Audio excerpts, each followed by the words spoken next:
The unwelcome truth. The grand assembly hall of the Galactic Senate stretched beyond comprehension, its crystalline walls pulsing with bioluminescent patterns that shifted with each species' emotional state. Ambassador Jace Morrison stood at the center of the circular chamber, his simple black diplomatic uniform a stark contrast to the elaborate ceremonial garments worn by the hundreds of alien representatives surrounding him. The weight of their collective gaze pressed down on him like a physical force. Morrison had been Earth's choice for this moment, calm under pressure, fluent in 17 alien languages, and blessed with the kind of steady nerves that came from years of navigating humanity's most delicate negotiations. But nothing in his extensive training had prepared him for what was about to unfold. The attack had happened 3 months ago, a swift, surgical strike that had lasted barely 6 hours. To the Galactic Senate, it had been a minor police action, the elimination of what their intelligence reports had classified as a remote human settlement of minimal strategic value. The paperwork had been filed, the incident catalogued, and the matter considered closed. After all, humanity was still considered a junior species, barely worthy of notice on the galactic stage. But Earth's response had been unexpected. Instead of the anticipated plea for mercy or desperate attempt at negotiation, humanity had requested a formal audience with the Senate. Not to beg for forgiveness or seek reparations, but to clarify certain misunderstandings regarding the recent incident. The request had puzzled the alien leadership. What misunderstandings could there possibly be? The facts were clear. A human colony had been operating in violation of galactic law, and it had been dealt with accordingly. Counselor Vextar, the reptilian representative whose species had carried out the attack, leaned forward in his elevated seat.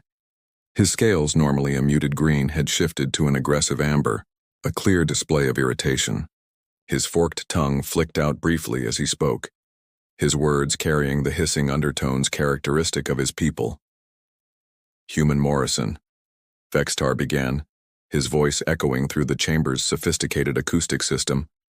"We have granted your species this audience as a courtesy. The incident you refer to was a legitimate enforcement action against an illegal settlement. There are no misunderstandings to clarify." Morrison nodded slowly, his expression remaining carefully neutral. Around the chamber, representatives from dozens of species watched with varying degrees of interest.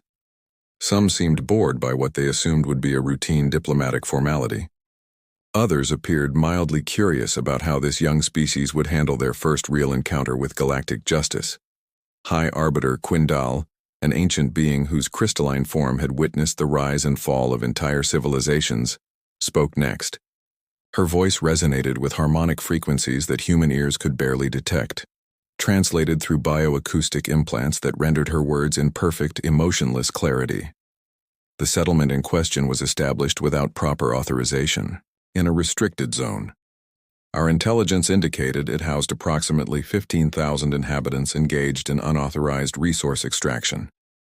The response was proportionate and within established protocols. Morrison's jaw tightened almost imperceptibly.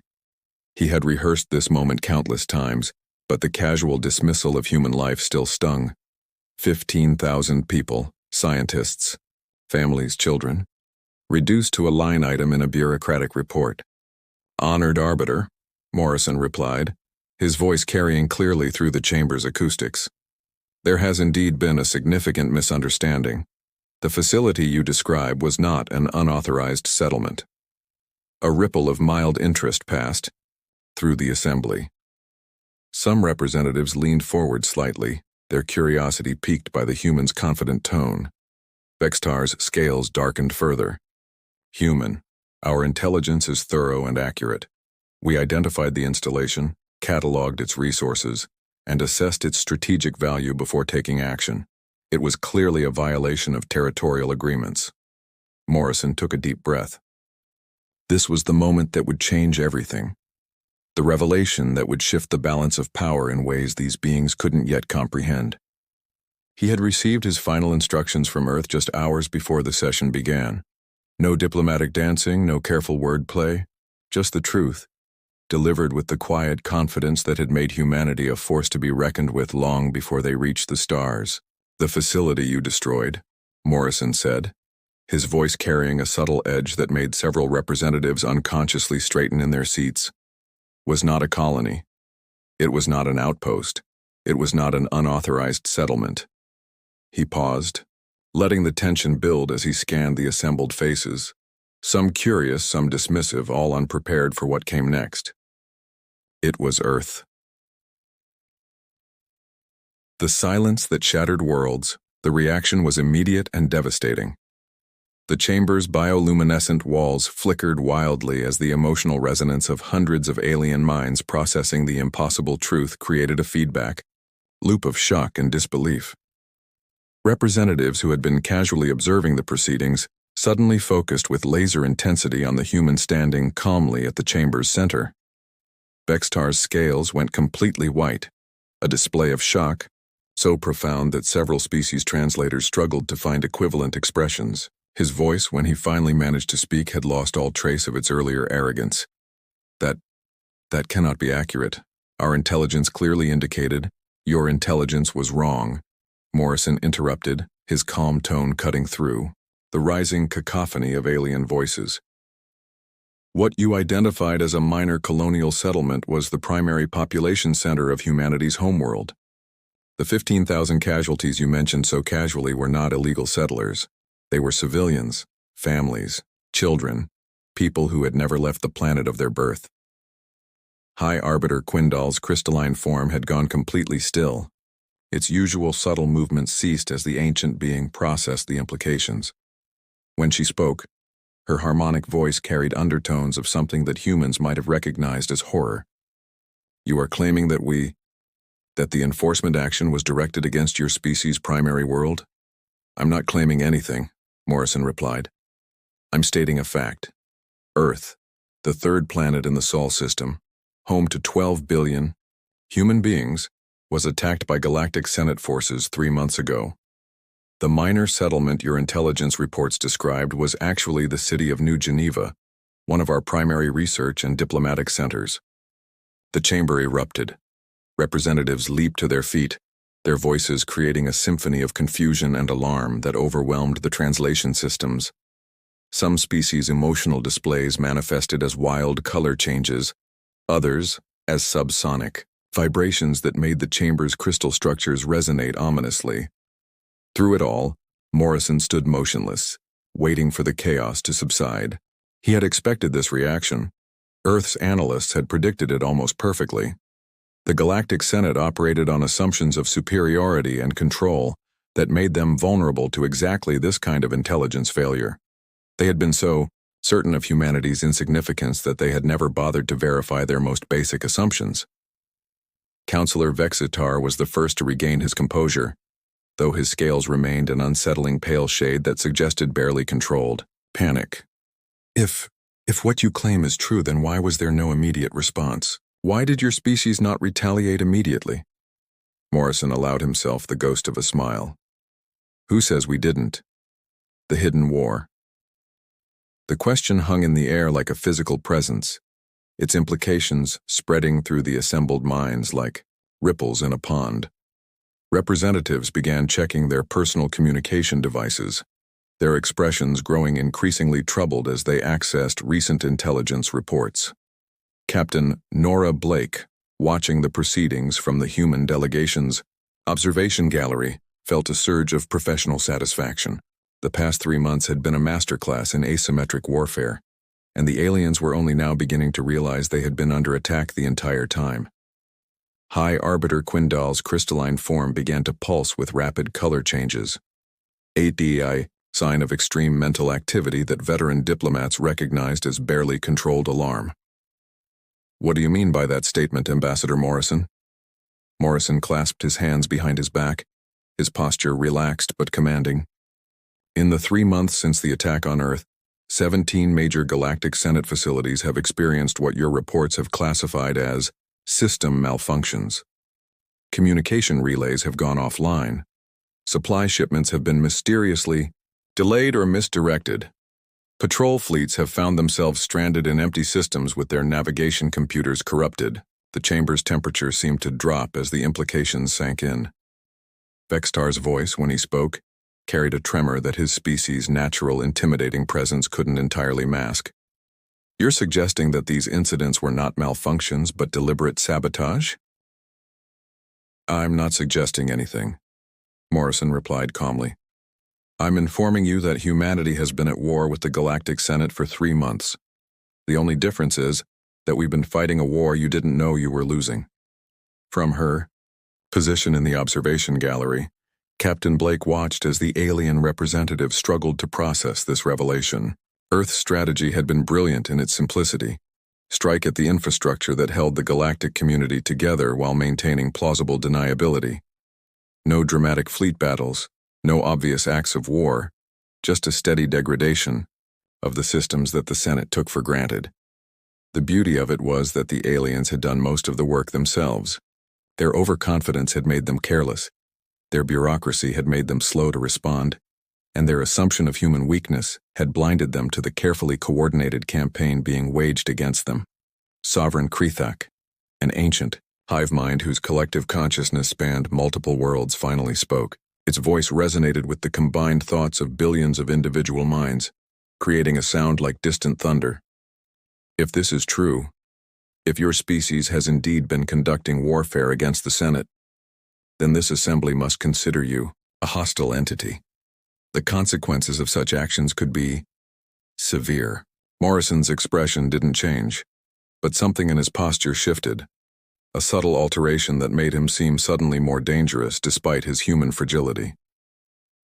Sovereign Krethak, with respect, you seem to be operating under a fundamental misunderstanding of the current situation. And what misunderstanding would that be, human? You assume that humanity requires the Senate's permission to defend itself. You assume that our response to an unprovoked attack on our homeworld should be measured by your standards of acceptable behavior. Most importantly, you assume that you are still in a position to make threats. The chamber fell silent again, but this time the silence carried a different quality. Not shock, but the dawning realization that the balance of power had shifted in ways they were only beginning to understand. Morrison continued, his voice carrying the weight of authority that came from representing a species that had just demonstrated its ability to bring the galaxy's most powerful alliance to its knees without firing a single shot in open combat.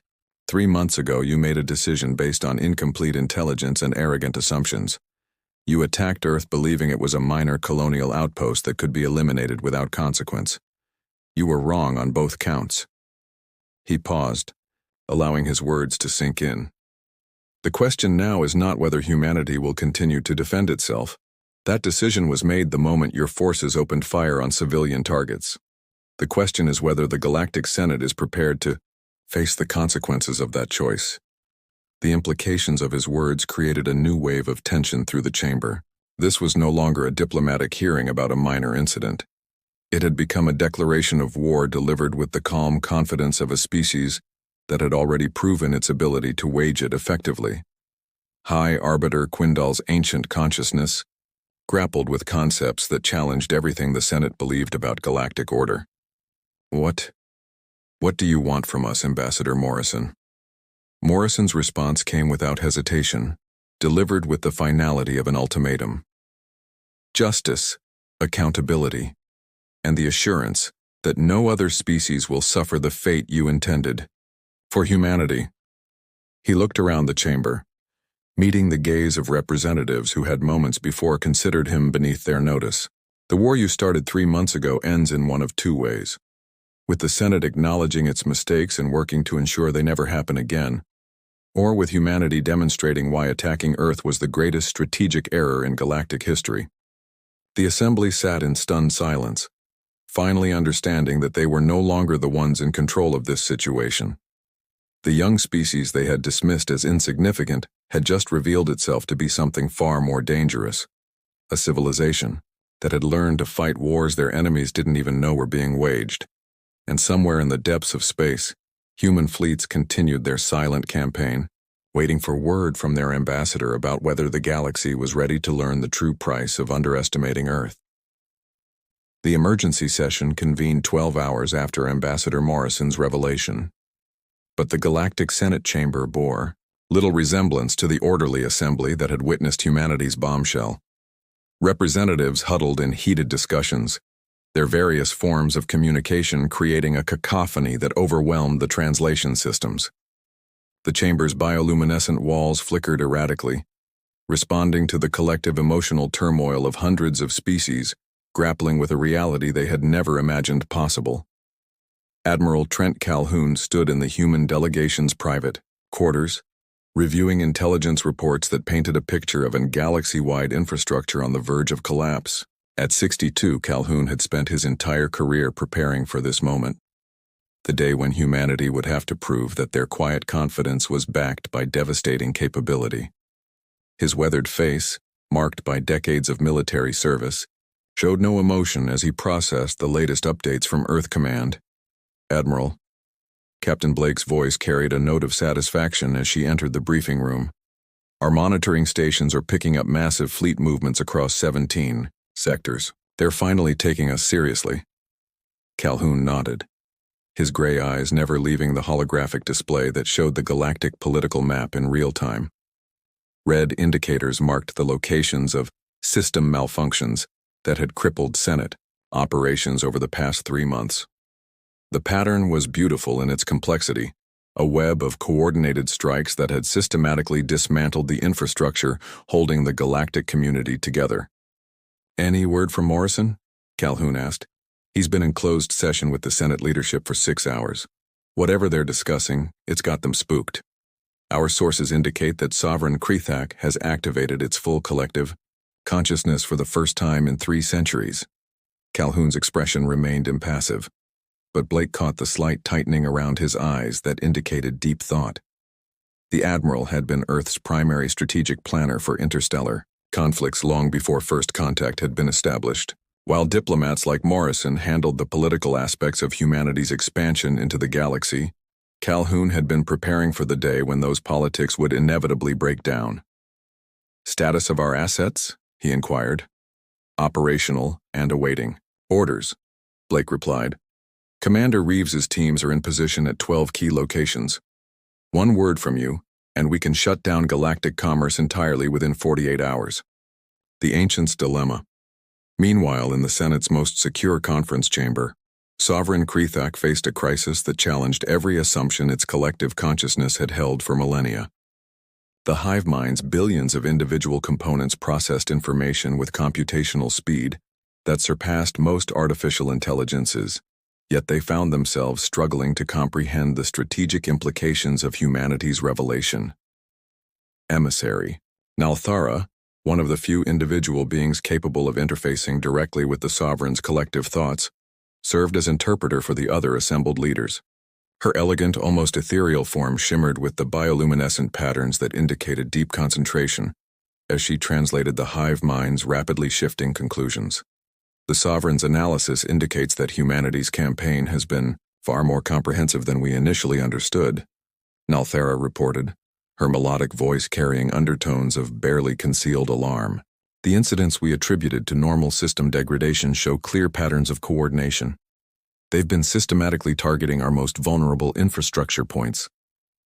High Arbiter Quindal's crystalline form had remained motionless for hours, its ancient consciousness grappling with concepts that challenged the fundamental assumptions upon which galactic civilization had been built. When it finally spoke, its harmonic voice carried the weight of eons of experience. "In 17,000 years of galactic history, no species has ever successfully conducted a covert campaign of this scope and precision. The humans have demonstrated capabilities that our most sophisticated analyses failed to predict." Counselor Vextar, his scales now a sickly yellow that indicated profound unease, interjected with the desperation of a being whose worldview had been shattered. "There must be some explanation. Perhaps they had assistance from one of the elder races. No junior species could possibly—" "The evidence suggests otherwise," Nalthara interrupted, her translation of the Sovereign's thoughts cutting through Vextar's denial.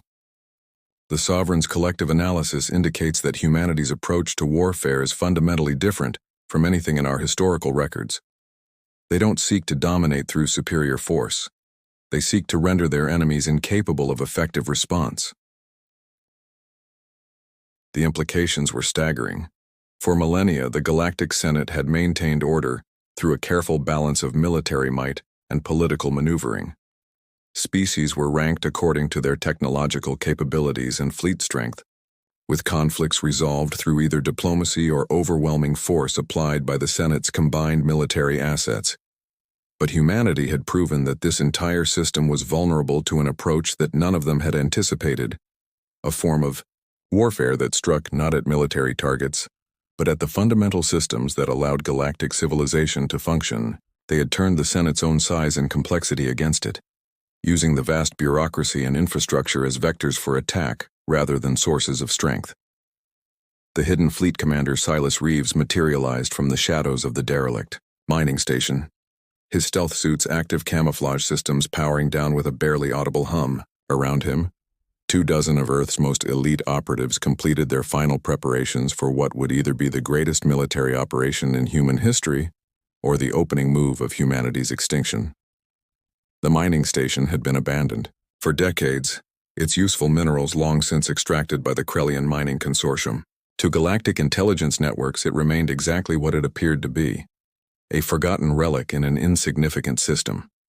They had no way of knowing that human engineers had spent the past 18 months converting it into a command center, capable of coordinating operations across half the galaxy.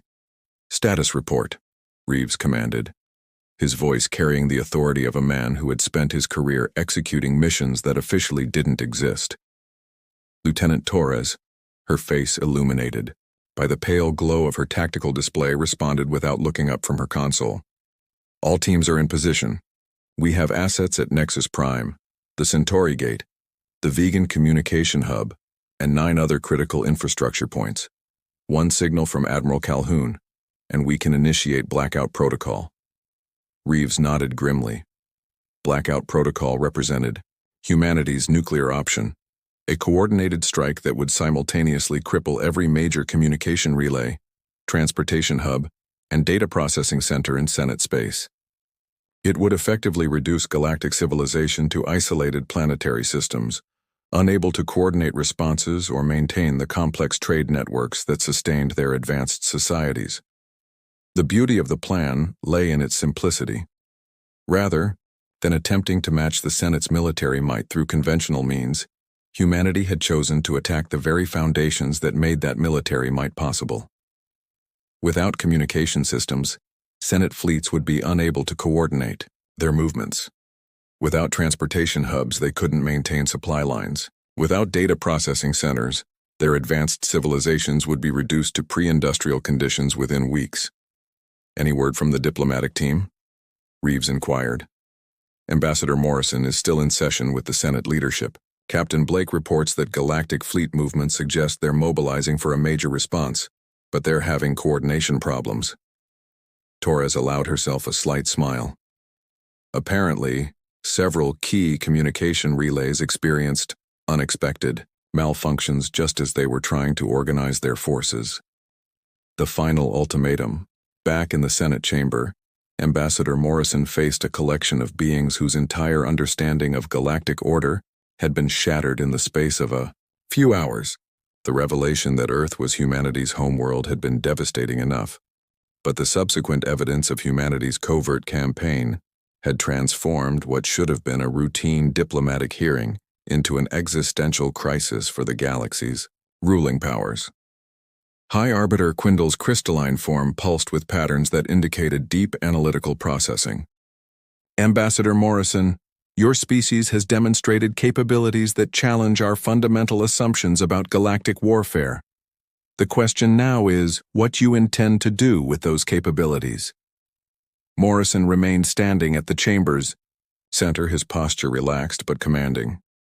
3 months of careful preparation had led to this moment, the point where humanity would either secure its place as a galactic power or face extinction at the hands of forces that vastly outnumbered them. "Honored Arbiter, humanity's intentions have always been clear. We seek to exist peacefully within the galactic community, to contribute our knowledge and capabilities for the benefit of all species, and to ensure that no other civilization suffers the fate you intended for Earth." Sovereign Krethak's collective consciousness processed Morrison's words through billions of individual minds before responding through emissary Nelthera. The Sovereign notes that your actions over the past 3 months suggest a more aggressive agenda. The systematic disruption of Senate operations could be interpreted as preparation for territorial expansion. Morrison's expression didn't change, but something in his tone suggested depths of steel that none of the assembled beings had previously recognized. The disruption of Senate operations was a defensive measure, undertaken only after an unprovoked attack on our homeworld. Every action humanity has taken has been in direct response to the Senate's decision to launch military strikes against civilian targets on Earth. He paused, allowing his words to sink in before continuing. However, I am authorized to offer the Senate a choice in how this situation is resolved.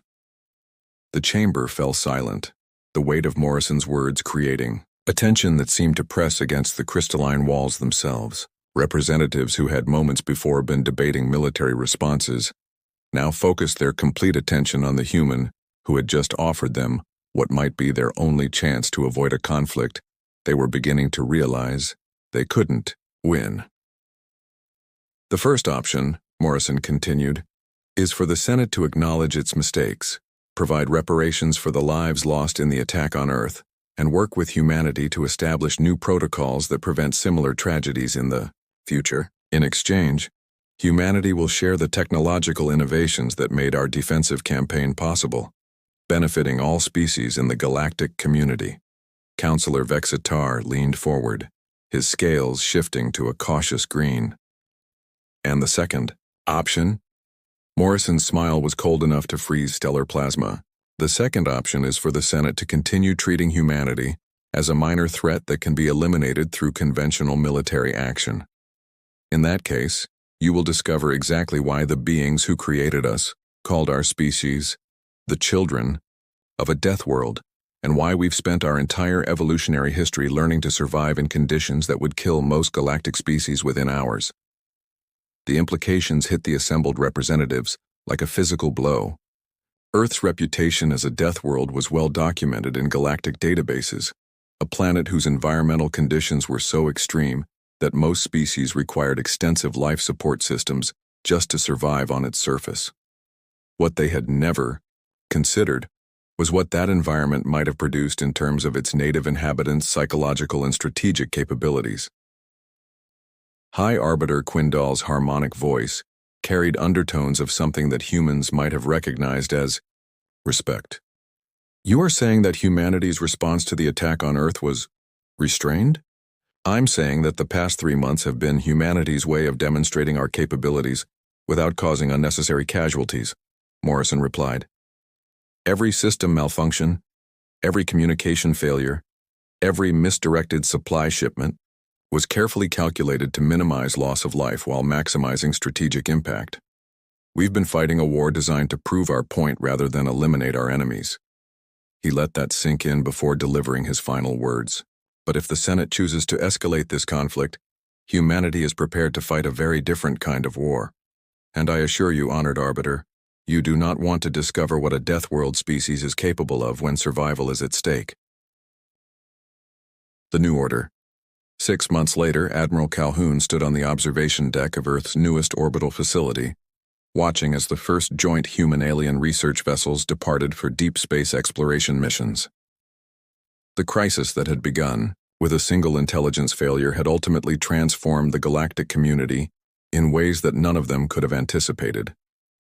The Senate had chosen diplomacy over destruction, recognizing that humanity's unique capabilities made them valuable allies rather than enemies to be eliminated. The technologies that had enabled humanity's covert campaign were now being adapted for peaceful purposes.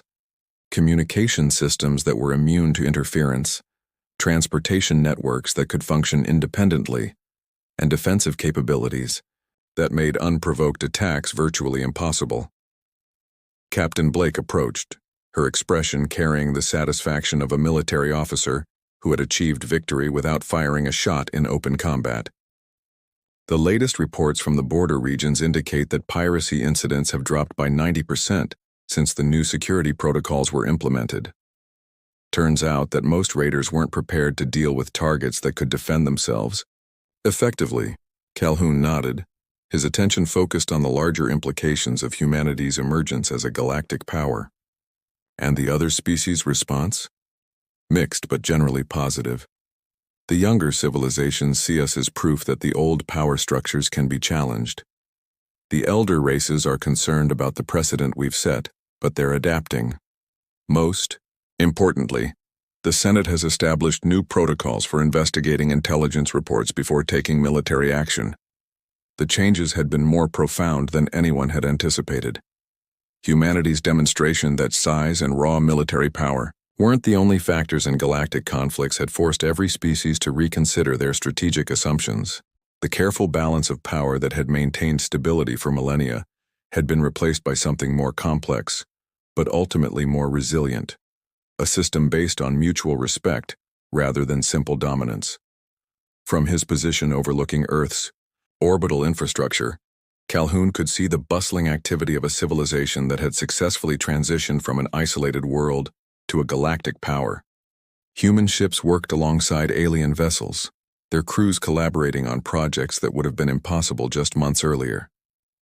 The price of that transformation had been paid in the cold depths of space, where human operatives had waged a shadow war that proved humanity's right to exist among the stars. It had been a war fought not with massive fleets and overwhelming firepower, but with intelligence, precision, and the kind of strategic thinking that came from a species that had learned to survive on a world that actively tried to kill its inhabitants.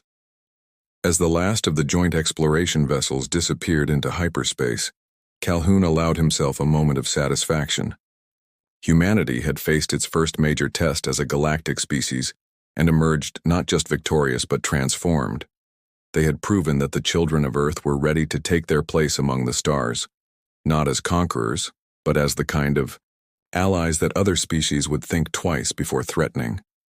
The universe had learned to respect humanity, not through fear of their weapons, but through recognition of their capabilities. And in the end, that respect had proven to be the foundation for a galactic community stronger than anything that had come before. The war that had begun with a single mistake had ended with a new understanding of what it meant to be truly powerful. In a galaxy where intelligence and determination mattered more than size and raw force, and somewhere in the depths of space, human exploration vessels continued their journey outward, carrying with them the knowledge that Earth's children had earned their place among the stars through courage, cunning, and the unshakable determination to survive and thrive no matter what the universe threw at them.